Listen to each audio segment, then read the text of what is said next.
Week 19, Overview, Elizabethan England and the Scottish Reformation. This week, we turn back to Britain to learn what happened after the death of Mary I. Henry VIII was afraid the land would suffer if he could not produce a healthy male heir, and he was right. But God provided a capable leader in Queen Elizabeth I, the daughter of Henry VIII's second wife, Anne Boleyn. Elizabeth had personal strengths and weaknesses, but as a ruler she presided over and came to symbolize a golden age of English stability, peace, growth, and culture. She was so successful that her reign is known as the Elizabethan Age. Elizabeth was never supposed to be queen. Her half-brother Edward took the throne after Henry VIII died, but Edward died at the age of 15. His advisors arranged for his Protestant cousin, Lady Jane Grey, to take the throne. Mary, the oldest living child of Henry VIII, objected and took over after only 9 days. Mary spent the next 5 years trying to crush English Protestantism. Elizabeth tried to stay out of trouble, but as the Protestant who was next in line to the throne, that proved impossible. Religious rebels tried to overthrow Mary, so she imprisoned Elizabeth, even though there was no evidence that her half-sister was connected to the plot in any way. Given the temper of the times, if Mary had lived longer, Elizabeth might not have, but Mary died after just 5 years on the throne, and suddenly the 25-year-old Protestant princess was crowned queen. Elizabeth settled the most pressing issue of her reign early on. Since her father's break with the Roman Catholic Church, the English population had been divided between Protestants and Catholics. The men who ruled on behalf of Edward VI for 6 years strengthened Protestants by encouraging them. Bloody Mary's 5-year reign also unintentionally strengthened Protestantism. She sickened Protestants and moderate Catholics alike by burning 300 Protestants at the stake. Elizabeth hoped to satisfy most of her subjects by establishing a church that was primarily Protestant in doctrine. She therefore signed several laws that are collectively called the Religious Settlement of 1559. The main law, the Act of Supremacy, re-established the Church of England, which her father had set up and Mary had tried to abolish. This church was independent of the Roman Catholic Church, but had similar attributes. It was dubbed the Via Media, in Latin, the Middle Way, because of the way it upheld both Roman Catholic forms of worship and substantially Protestant doctrines.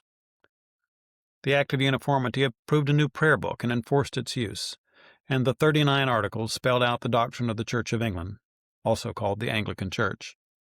The Articles condemned several important Roman Catholic beliefs and practices, including purgatory, transubstantiation, reverence for saints and relics, indulgences, and the power of the Pope.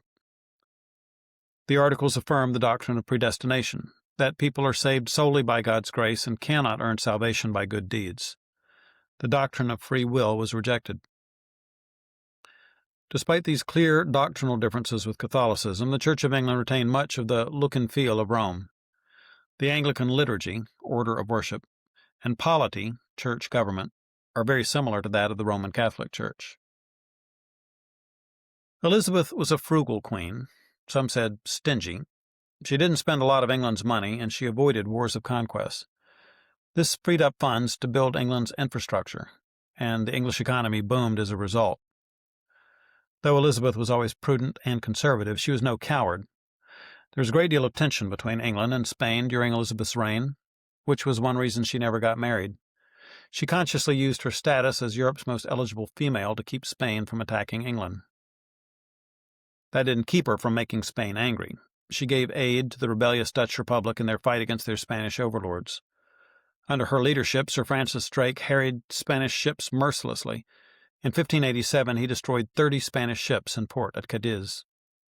She even undermined Spain's precious monopoly on the New World by presiding over England's first attempts at colonization.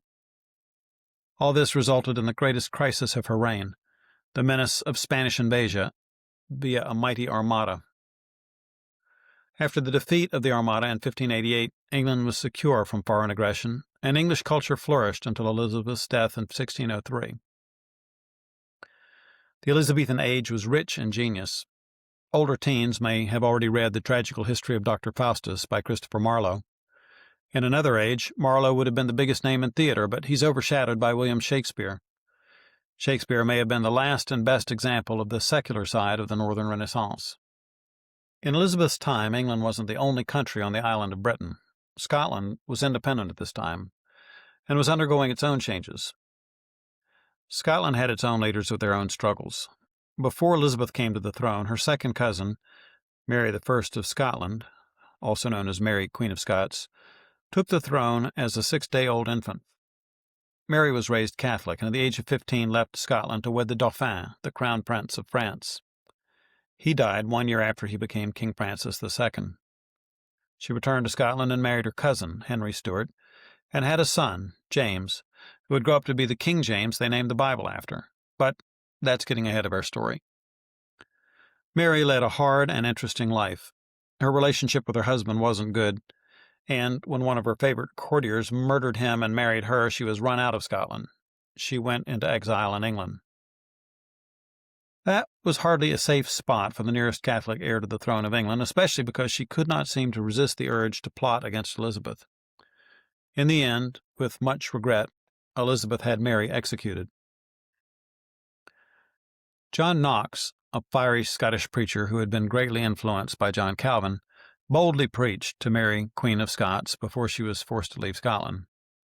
Knox then went on to become the most powerful political and religious leader of Scotland, helping to establish the country as a Reformed Protestant nation. The Reformed Church there was called Presbyterian. Knox fiercely opposed Mary, Queen of Scots, and Bloody Mary, Mary I of England.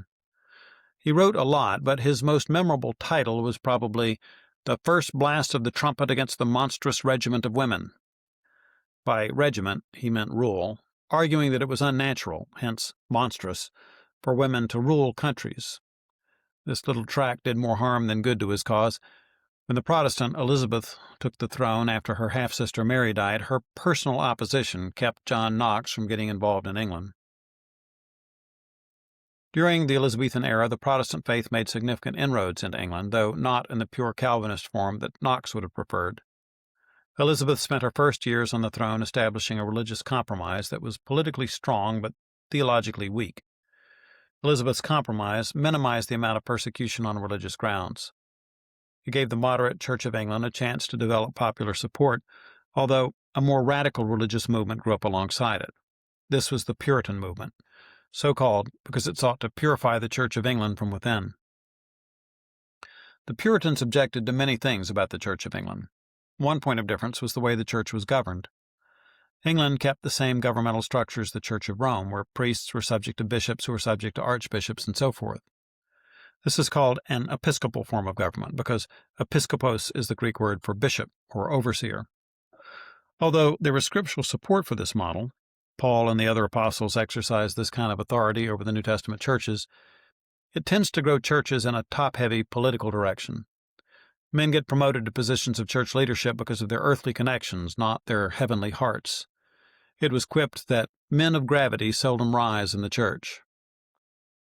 Calvin had suggested a different kind of government, based on a plurality of elders instead of a single bishop.